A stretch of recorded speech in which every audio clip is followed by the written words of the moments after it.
So we are just done with the option pools. We're in video 5 of the 8-part series. We're going to talk about drag along and tag along rights. Good poem, but yeah, we're going to talk about that. And these are exit control mechanisms. Okay? You have built your company for 8 years and finally got to, let's say, I don't know, a $200 million acquisition offer. You're ready to sell, but your investors vote no. Can they block your exit? Or let's flip the scenario for a second. Investors want to sell for $50 million, but you think the company is worth a lot more. It's worth, let's say, $200 million. Can they force you to sell? Drag along and tag along rights determine who controls these exit decisions. So we're going to talk about in depth on this part. I mean, this is a very important component. You can get into tussles on this.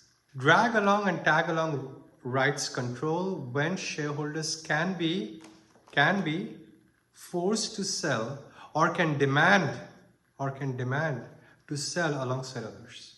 And these provisions become critical during exit negotiations, and they can completely override founder preferences. So understanding these rights is very essential. You know why?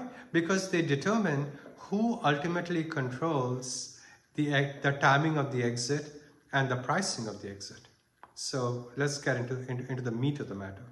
The drag along and the tag along rights, they create mandatory coordination between shareholders, or they require mandatory coordination between shareholders during exits.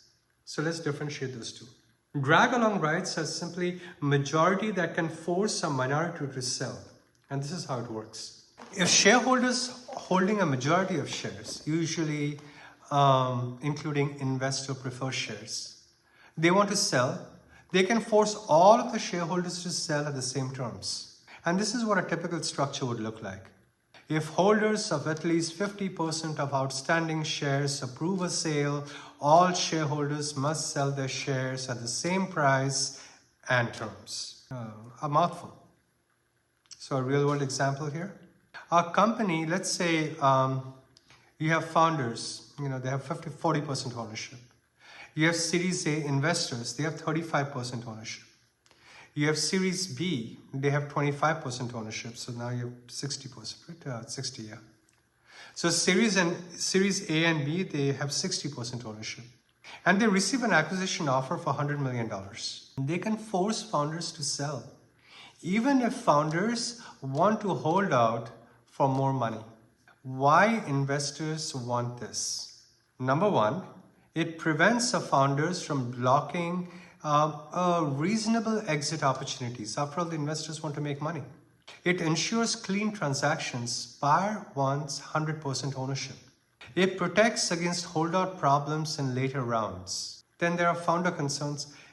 Founder concerns might be around they are being forced to sell when they don't want to. They have to accept lower valuations than what they want to get within the timeline that they have drawn for themselves. They lose control over exit timing. We'll talk about tag along rights and we'll connect the dots right now.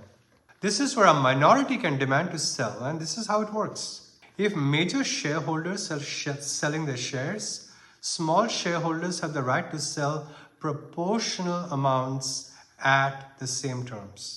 And this is what a typical structure looks like. It sounds fair, and it's fair, I think. If founders sell more than 50% of their shares to third parties, other shareholders, they can participate in the sale on the same terms. And we see that happening a lot in the Silicon Valley, by the way. It's more like creating a secondary market, if you will. And a real-world example would be, let's say a founder wants to sell 30% of their personal holdings to get some liquidity for $10 million to take some money off the table. Guess what? The investors can tag along and sell 30% of their holdings at the same $10 share price. So why does this matter? It prevents founders from getting a better deal. It prevents founders from getting better deal terms than the investors. That's what it is. It ensures equal treatment in partial liquidity events. It protects some minority investors from being left behind. So some of the key negotiation points that you have to consider when you're looking at this drag along provision or threshold.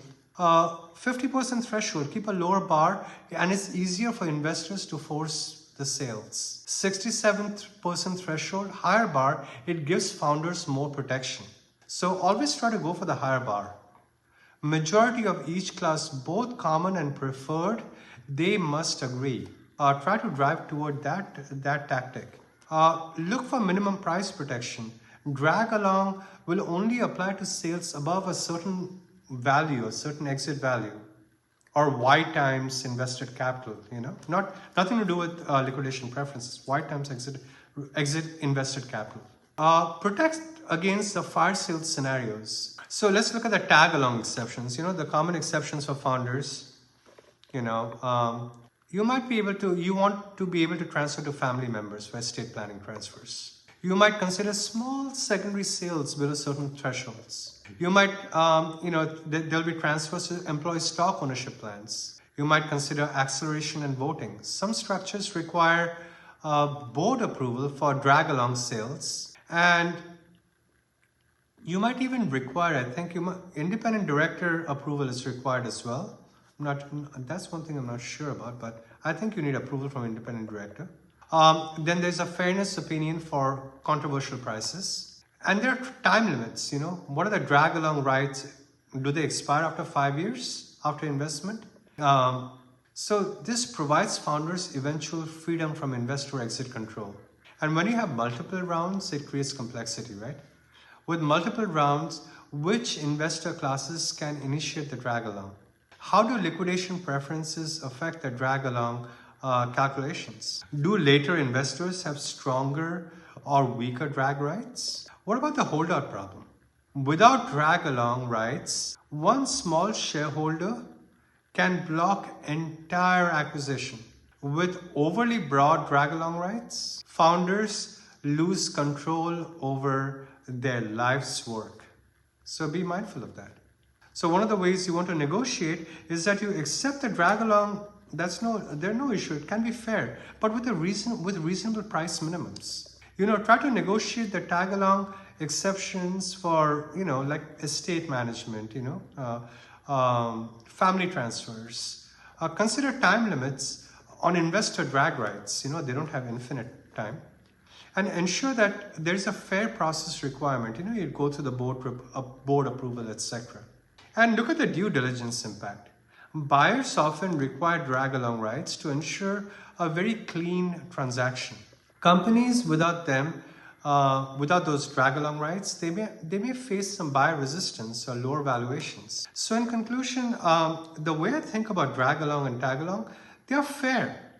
I have nothing against them, but you have to be careful how you balance the founder control with investor protection in exit scenarios. The key is finding terms that prevent holdout problems while preserving founder input on major life-changing decisions. These rights, they might sit dormant for years, but sometimes it's a ticking time bomb. It becomes critically important during your most valuable transactions. So negotiate them, assuming they'll be used.